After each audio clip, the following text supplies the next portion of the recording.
Welcome to Graya Overload. I'm Anthony, and AMD has finished their technical assessment of the CTS-Labs research.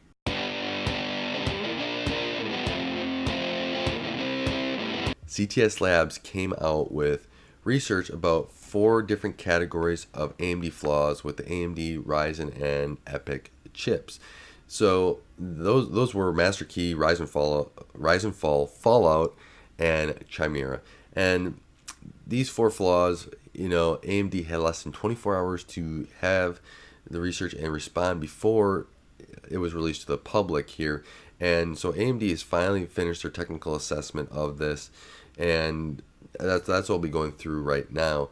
But if this was given the regular 90 days that normally is the industry standard, we'd be hearing about it in a different light, probably about security updates AMD has issued and maybe a little bit of background in them, rather than say, CTS-Labs saying that, that they're probably not going to be able to be fixed and everything else that they said in the white paper, which makes me kind of question some of the things that they were saying based upon, AMD's response now.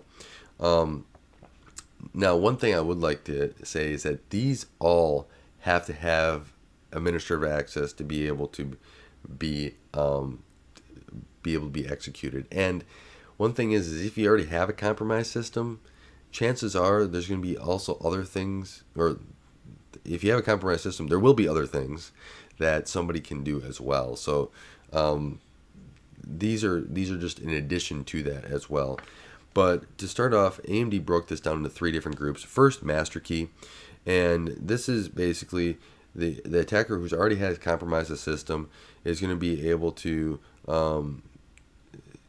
system updates flash to corrupt its contents, and the AMD secure processor doesn't actually check the and detect the corruption. So AMD is basically going to go through and issue a firmware patch through BIOS updates that then will mitigate this. And there's supposed to be no performance impact, and this should be coming in the next or in the coming weeks, I should say.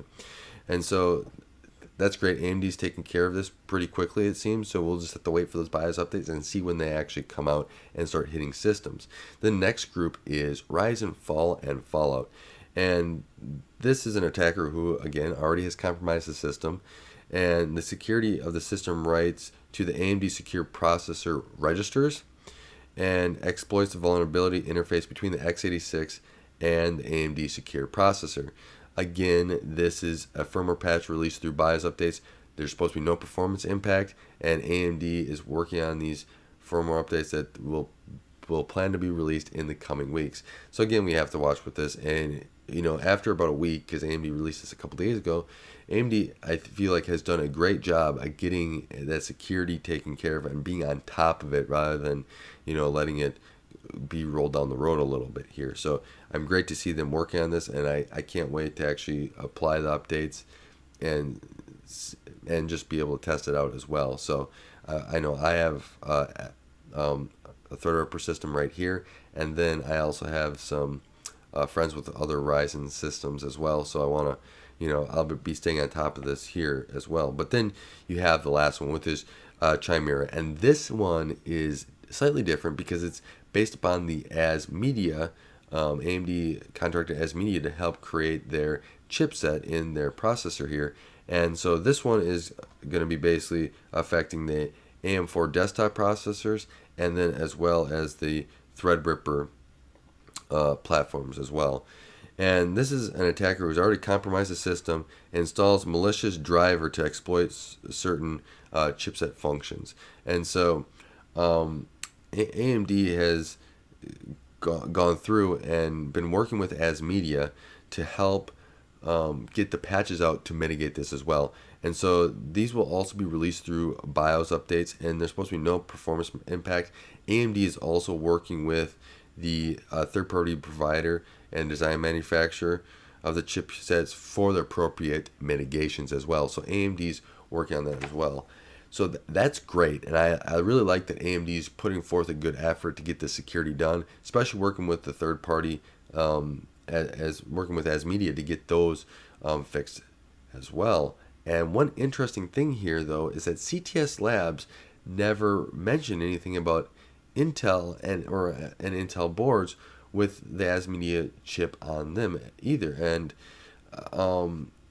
with this chip, with the ASMedia side, has been released on many Intel motherboards, and you could argue that it might be on more motherboards because there was a lot more Intel stuff being sold for many years before AMD finally got back in the game. So I'm trying to figure out how much that is affected as well, but that's something to keep in mind. And hopefully, ASMedia then can even work on an issue patches all the way around on their other chips on like the Intel boards, so that they are also protected from and mitigate against from these security flaws as well.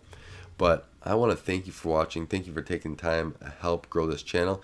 If you didn't go see the comments in the last one, there was a really great comment from somebody that was great addition to what I already had there, and I really do appreciate people adding in comments, especially adding value to the video. So go take a look at that. He made some great points in there, and I want to encourage you to go take a look and read up on that. If there's anything that I missed, leave it in the comments below as well.